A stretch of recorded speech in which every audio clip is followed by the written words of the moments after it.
Hello everyone. Today on Millennial Tube we have Kian Furugi. We really wanted to speak to Boticca as we really love the curated marketplace for independent jewelry and accessory designers that these guys are providing. So Kian, thanks for having us.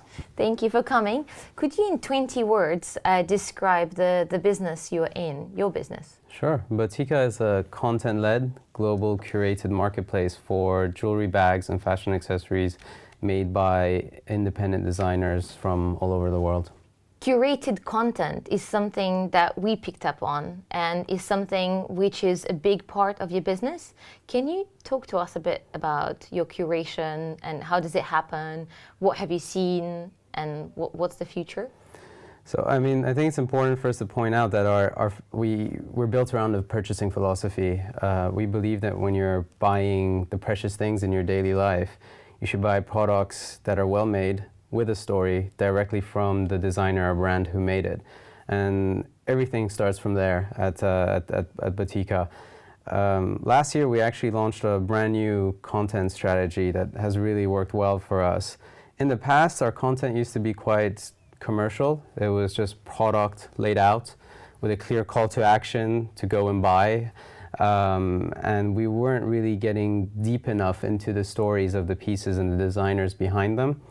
But last September, we launched a whole new website, completely rebranded with a whole new content strategy, which was based on telling the stories of our brands and designers in a very authentic, journalistic, human interest-based manner, without trying to make a sale or push anything commercial. We felt that in the past we were putting a lot of resource and budget into a channel that ultimately was maybe producing 1% of our sales. So we decided to divert that resource and not use content as a commercial channel, but use content as a brand marketing channel to get people to engage with us, to keep reading our content, coming back to the site. And ultimately, if they kept coming back, that means that they believe in the purchasing philosophy that I outlined to you earlier. And if they believe in the purchasing philosophy that we believe in, then ultimately one day we'll convert them into a buyer. That was the whole thesis. But funny enough, since we launched this new content strategy, it's about 10% of our sales now. So times 10. It's quite funny. We joke about it around the office. We started selling when we stopped trying to sell, which is really, really interesting. But I think people have resonated with this authentic content because they really feel that we're passionate about what we do and we're not trying to shove product down their throat. And I think that's very interesting for us because this is traditional model which I guess everyone thought would work versus a millennial type of approach to things where, it's all about product and curation and you seem to be getting it right. I think the millennials are just they're just very savvy. They've grown up in an environment where they have access to tools that generations in the past haven't. So they're very, very savvy people. They see through blatant marketing and they don't buy blatant marketing. They're looking for things that are authentic, and they're looking to express their personality, their individuality through what they purchase, through the content that they consume, and they identify themselves in tribes through that. I think last decade was the decade of fast fashion, mass manufacturing, mass products, everybody buying the same thing from the high street. But I think the current generation, the generation of millennials, has really put forward that this coming decade is a decade of personalization. I have all the tools at my disposal to make smart decisions that in the past I couldn't. And that's why I think our proposition has resonated with them, because they see us as very authentic people who are genuinely passionate about the brands and designers that we put forward and the stories that we tell of them. And in turn, they like identifying themselves with this authentic mission that we're on. I think it is a mission, definitely. And is millennial just about demographic for you, or is there something more than just the age to this movement? I think it's a state of mind. It's going back to what we were saying earlier. It's using the tools that they have at their disposal that generations of the past didn't, to make decisions that allow them to express themselves and express their individuality, because people just don't want to be, the same, the same across the board. Everybody wants to be unique. Everybody is unique, and we have so many tools at our disposal now that let us express that, from the social media apps that we use, to the content that we digest, to the products that we buy. Everything we do says something about us, and we're obviously very spoiled for choice these days. And I think the millennials, it's a state of mind. It's swifting through that noise and picking the things that really allows you to express yourself. And I think your platform is really unique in that way, and the fact that it's curated. And mobile is increasingly becoming a big source of... I mean, mobile, so that for us, that includes smartphone and tablets. It's this year in 2015, it tipped and it became the majority of our traffic. It's about, Oh, really? It's about 55% of our traffic at the moment. Is it growing? Is it growing fast? It's the fastest growing segment. It still doesn't have the conversion rates that you see on desktop, because, well, ultimately it's just much easier to buy something on a laptop than on your phone in some instances. But it's growing very quickly.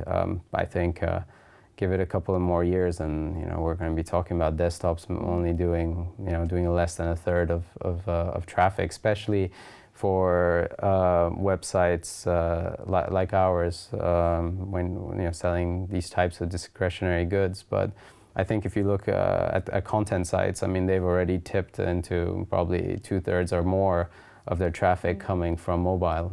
So is that a big priority for you guys as a business going forward? We've been designing everything mobile first for a long time now. It's been 2.5 years, 3 years that our sites have always been responsive sites. And when we launched last year our new website, and we redesigned it from scratch from a front-end user perspective, we started designing the mobile version first, and I instructed the teams to start with the mobile version and then blow up and from there and do the tablet and desktop version. So I even have one of my investors who a year ago, I mean, it's funny, but he's, in a way, he's not completely exaggerating. He basically told us, shut down your desktop site immediately. So did you? No, not yet. Definitely not. But I mean, I could see the point of what he was trying to, the point that he was trying to make. Do you think this is something the millennial founders and the millennial type of culture, is that the future? There's just so many tools at your disposal that you can empower a lot of people to do a lot of things, whereas in the past you couldn't. I mean, you would have an office here, an office on the other side of the world, and communicating between them was really complicated.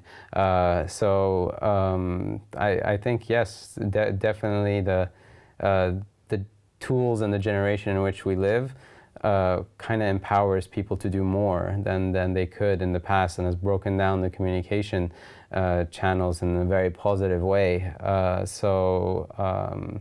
It's created this culture of wanting to do more than you could have in the past. You always want to do more, especially as you are more connected. You just have more things at your disposal, so it's just never ending. More, absolutely. more. And it actually makes things hard from a manager's perspective, from a CEO, founder perspective. People are always looking to grow, add more to their skill set, and they can do it faster than they could before, which means that as a manager you have to react and understand what, every 6 months or even less, every 3 months, what are the changing motivations, what are the changing needs of my team, and then adjust things accordingly and internally for them, so that they always feel that they can take steps and keep growing within the organization. Because if they don't feel that they can grow, they get bored and they leave. Kian, the ambition for the company in the next 12 months, what are your priorities? Our ambition is to become the global lifestyle store for products with a story. So the store that embodies our purchasing philosophy. Products with a story, well made, directly from the brand or designer who made it. And over the next 12 months, we're launching different categories. We're launching men's, we're launching watches for both men and women, and we'll also, in the run-up to Christmas, launch a home accessory store, soft goods, small curiosities for the home. And ultimately, what we would like to do is keep growing the business and go after international expansion in the coming years. We're already quite an international business. Every month we get orders from 60 different countries, but I actually want to go after international expansion in a very localized manner and launching localized versions of our website. We've already launched the French version, which is our first foray into non-English speaking countries, and that's doing quite well. France is our number 3 country in terms of sales now. Wow. I'm looking to go after other geographies, close neighboring countries in Europe, but I really think Asia is the future for us. And really, have teams on the ground, have marketing budgets behind those geographies, and doing internationalization in the real way. It's exciting, this curated way, not only the way that the business and the platform itself, but curated way of expanding, curated way of your teamwork and everything. Mm-hmm. Great. Well, thank you for having me. Thank you very much, Kian, and thank you guys, and we'll see you next time.